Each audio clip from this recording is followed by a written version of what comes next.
Lord's help. And that hit me at about Thursday. Everything was going fine, I thought. I thought I was in control, but I was not. I couldn't do anything. And it really bothered me. Washing, me and Sandy was talking about this morning. Washing, getting dressed, eating, just your everyday activities. For me, I like doing stuff outside. Cutting the grass, working in the garden, picking berries. Even as much as getting out of bed, I needed help. How humbling. How very humbling. Saul, on the road to Emmaus, Damascus, I'm sorry. On the road to Damascus, a man of such stature, who had everything going for him. He had people following him. He was the leader. He was the man to follow at the time. Was struck blinded by Christ, by God. Blinded in front of everybody. Now, a man of his stature needing to be led around by the hand. Possibly being fed, clothed, bathed. Going from where he was to where he was then. But God used that. God humbled him. Made him understand that there's nothing he can do on his own. He is not in control. His world is not his own.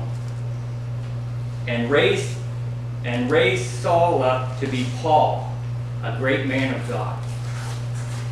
He humbles you because he has a plan for you.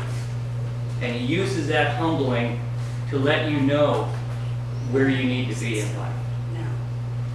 In 1 Peter 5:7, now we go to 1 Peter. 1 Peter 5:7. Casting all your cares upon him, for he cares for you. Now, 5. Let me start. 1 Peter 5:5-7. It's in it. Likewise, you younger, submit yourselves to the elder. Ye all be subject to one another, and be clothed with humility. For God resists the proud, and gives grace to the humble.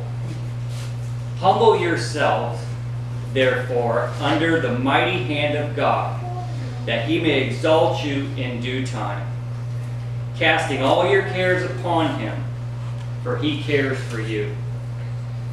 He's there for you. He cares for you. On Thursday, I became depressed. I realized I wasn't in control of my life.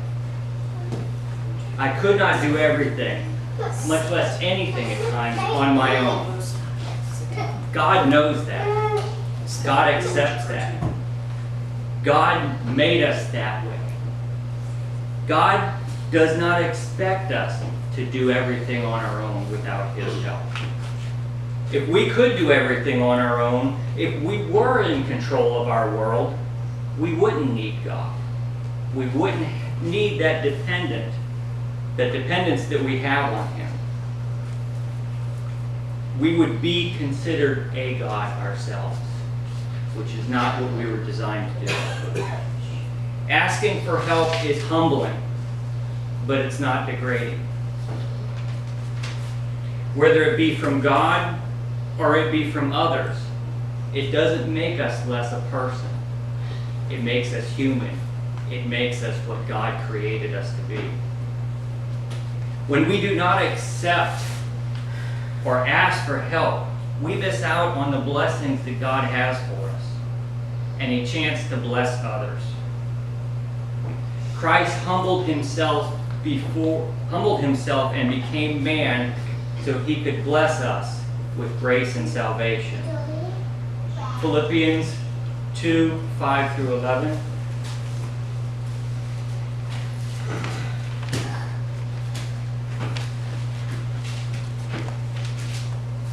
5-11 says, "Let this mind be in you, which was also in Jesus Christ, who being in the form of God, though it not robbery to be equal with God, but made himself of no reputation, and took upon him the form of a servant, and was made in the likeness of man. And being found in the fashion being found in fashion as a man, he humbled himself, and became obedient to death, even the death on the cross. Wherefore God also has highly exalted him, and given him a name above all names, the name of Jesus Christ, every knee shall bow, everything in heaven and thing on earth and thing under the earth, and that every tongue should confess that Jesus Christ is Lord, the glory of God the Father. Amen. Jesus humbled himself to become like us, to experience what we experience, to let us know that even though he is in charge, he has the power, he oversees our lives, he understands what we go through, he understands our thinking, he understands our feelings that we have. God puts people in our lives to bless us. Would Alice? Excuse me.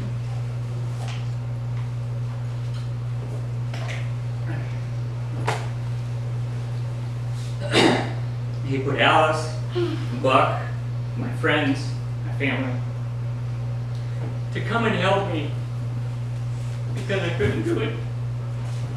And it breaks down inside of me knowing that as much of a caregiver as Alice was and Buck was, they came and helped me without complaining, without worry, without asking at times.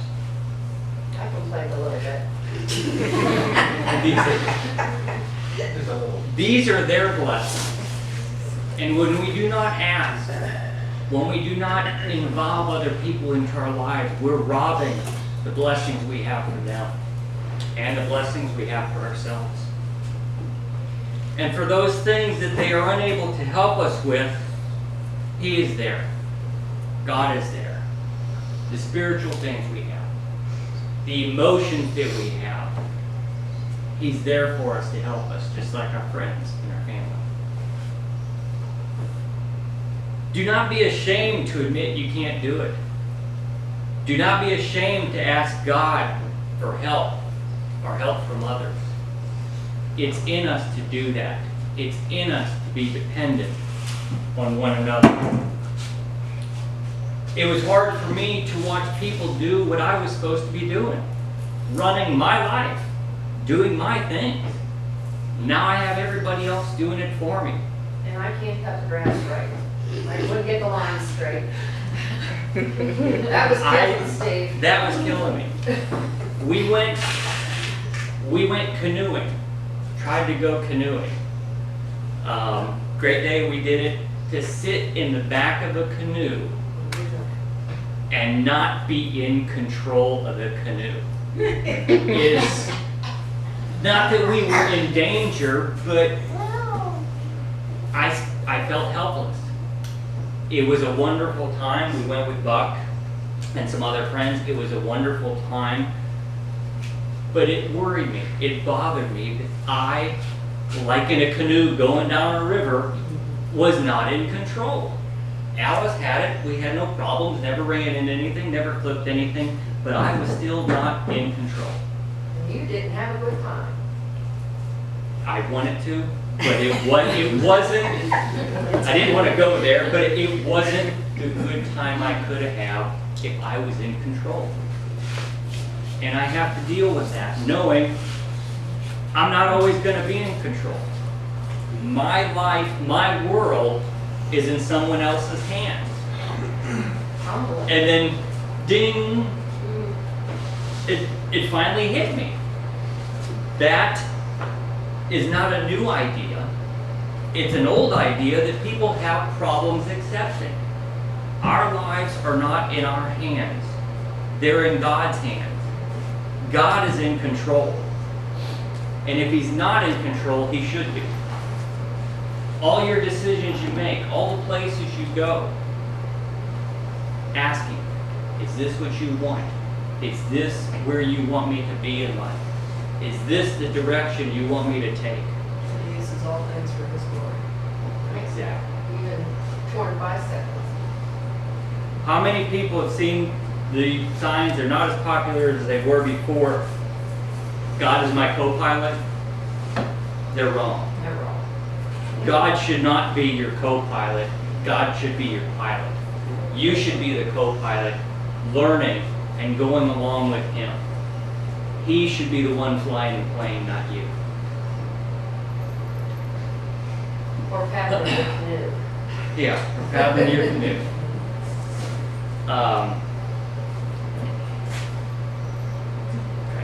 Gotta change some things around. I gotta figure where I'm at. Let God take control. Humbly come before the Lord and ask for His strength, His wisdom, and His guidance. Everyone knows the good feeling you get knowing that someone depends on you. Alice being a caregiver in the nursing field, Iris the same way. They know and they understand when people are expecting you and that they depend on you, it gives you a warm feeling inside. I believe that God has that same feeling, but 1,000 or even 10,000 times more. The good feeling, the warm feeling He feels inside knowing that you depend on Him. That He wants you to, or you want Him to be there to talk with. Don't go to Him every time you have a problem. Just go to Him in conversation, in your daily life, all the decisions that you make. So ask God for wisdom. Ask God for the strength. Ask God for the guidance. And most important of all, ask God into your hearts, because that's where He can do the most good. Don't let pride deny yourself of the grace and the blessings that God has for you. Don't let pride deny yourself of blessings